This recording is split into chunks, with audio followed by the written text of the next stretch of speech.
Hello, welcome to the West Ham Oil Show on West Ham Irons United. Yes, another marvellous victory for the Claret and Blue Army under the expert leadership of David Moyes, and a few surprises as those villainous vipers from Villa Land came down to try and steal away their colours again. Look, you lost a race, a foot race no less, about 120 years ago. Get over it. You come down here with evil intent, your skullduggery, your fakery, and you still lost, didn't you? Ha ha! Yes, well, look, we started off pretty well, actually, in the game. And a bit of surprise, really, I suppose, for a lot of us watching it, that's Antonio's start. Now, you could say that many people were, yeah, hooray, Antonio's back. And then a lot of us were thinking, well, actually, Haller played well in the last game. Really, he should start again. But, you know, that being said, Antonio started, and it wasn't really a glorious return, was it? Let's face it. He was involved in the first goal, and we took the lead. You know, corner from Bowen, went all the way over their defence. And who popped up at the back? Yes, glorious, bouncing, bold-headed Ogbonna with a lovely header into the goal. 1-0, thanks very much.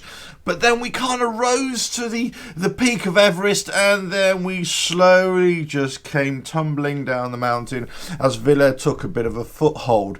And then they equalised eventually with a good goal, I've got to say, from Grealish. And I've got to say that Grealish because he kind of lends itself to saying it in that way, doesn't it? Yeah, he was going down at any opportunity, and it was just a shambolic performance from him. Whilst he's very talented, he's also a bit of a disgrace on the field. I'm sure a lot of you would agree. Even the independent fan would look at some of his antics and say, come on, you're going down too easily, you're looking for this. You know, that one tackle that it barely touched him, and then he waited another 5 seconds before he dropped like a sack of potatoes. I mean, come on. This is not right. And if we're going to talk about VAR here and refereeing decisions, the referee was absolutely disgraceful, woeful decisions. It's almost like he was on the payroll of some Villa fan here. You know, I would say, do you know what, give us our money back, and the Villa fan, you know, well, give him his money back as well, because he was just a disgrace as well, getting their decisions wrong all over the field. But if he's going to be fooled so easily by the likes of Grealish, and let's face it, a lot of other Villa players were dropping like flies as well, then that's the whole point of VAR, isn't it? To pick up where the referee misses. But if the VAR, I know it's designed to pick up certain things and only look at certain things, but it's also got to be looking at dangerous play, and it's also got to be looking at obvious cheating. And you've got a player like Grealish who, you could say, is always attracting fouls and free kicks, but if there is a time gap between being touched and then actually just dropping to the floor, then come on, that is not right. Something needs to be done there. Anyway, they equalised, but they are on the up. We kind of scraped into half-time, and we were all thinking, oh, you know, is he going to make changes? Is he going to make changes? I think he'll make changes. You should make the subs. And then everybody was saying, no, it's not going to happen. This is David Moyes, of course. It's not going to happen now. He'll wait till 60, 70, 80, 90th minute to make a sub, if anything. Oh, woe is me. Oh, we've got to do a lot better. But they all walked out for the second half, and Haller and Benrahma was actually on the pitch. We were kind of looking around, going, "What's going on? What's happened to Moyes? Has he had a bit of a funny turn or something?" But no, he brought them on, took off Antonio, who was looking really sluggish. He wasn't really at the races, let's face it. And possibly Moyes realised that was a bit of a mistake in bringing him back. Haller came on with a bit between his teeth. Benrahma came on with a bit between his teeth, who actually replaced Masuaku, who I also thought had a bit of a cold first half as well. Couldn't really get into the game. Antonio couldn't really get into the game. In fact, most of the players weren't really on their uppermost performances as of late. Rice was not having a great game. I think the defence, Ogbonna and Bowen were doing well as they could, but they were under the cosh. At times we were playing well, we were passing it really neatly, but then other times we were just giving the ball away. Haller came on, Benrahma came on, an immediate impact, and there seemed to be a lot of drive, a lot of energy. There seemed to be, from both players, a point to prove. Haller was saying, how dare you leave me out this side? I scored last week, I should be in this squad. Benrahma's thinking, I should be starting all the time. What's the matter with you? Anyway, he came on, a bit of play on the left-hand side, kind of went inside to Haller, Fornals, out to Bowen, came back out to Benrahma, a little dink into the penalty area, and there was Bowen just running in, just a little nod over the keeper. Thanks very much. 2-1. It was happy days again. We thought we'd risen to the peak of Everest again, but no, we started to tumble down again as Villa got hold again of the game and really started to dominate play. Yes, we had our moments, but it wasn't really as overwhelming as Villa were. They seem to have more passes, more possession. They seem to have more shots on goal, more accurate shots on goal as well. It all seemed to be swinging in their favour. Then, although we were 2-1 up, it wasn't really our game. We could have easily lost, by this time, we could have easily been down about 3 or 4 goals. Fabianski had made 2 or 3 good saves. They'd had 2 or 3 free kicks, a couple were just wide as well. So it was itching towards the end of the game. Then they got a penalty, another soft penalty. Yes, there was a tug on the shirt from Rice on their Trezeguet, which is not his real name, I learnt last night. But he went down like a sack of spuds as well. I mean, come on, what is it with people just going down so easily? Come on, if it's our players going down, fair enough. But if it's other players going on, you're all, I'm sure Villa fans, have got their old bugs to bear this morning as well. But who cares? They're Villa fans. We're West Ham fans. Anyway, they went down. It was a penalty. It took so long to go over that one. It was a penalty, and then he steps up to take it. Benrahma is actually pointing to Fabianski, so he's going to go that side, and Watkins is going to go that side because they're ex-teammates of Brentford, of course. But then, Watkins came up to take the penalty.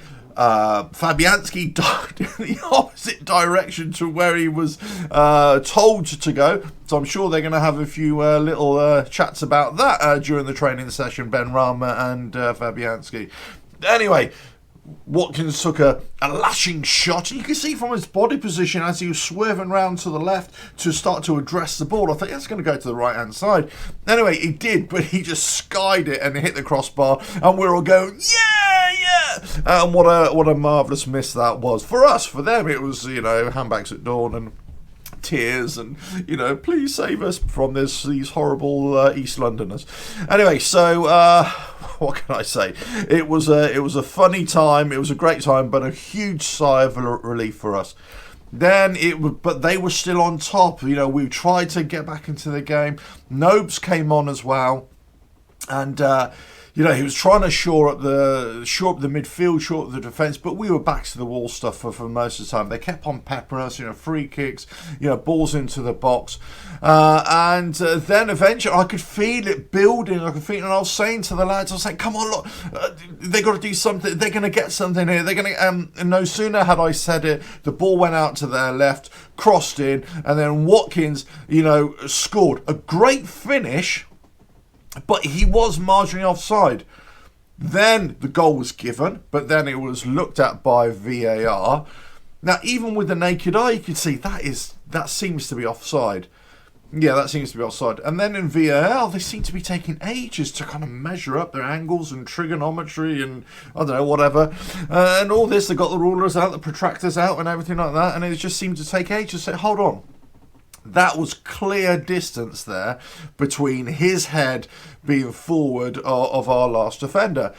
What's going on? They were, in terms of VA, or in terms of like the naked eye decision by a linesman, it was very close, but I still would have given it offside. In terms of VAR decisions, you've got to consider some of the VAR decisions that have been given over the last couple of years, let's say, which have been so close. It's been a half a gnat's hair, you know, between offside and onside, whereas this was clear daylight pretty much. So I think VAR got to look at themselves and say, come on, you've got to be a lot quicker than that. Anyway, look, we reached the end of the game. Final whistle blew. We're going, wow, how do we get away with that? We did. We're laughing, we're singing, we're happy. But at the same time, let's face it, you know, let's temper our enthusiasm a little bit. We were a little bit lucky here to get away with that. They could have easily scored a few more goals. They were dominating us, really.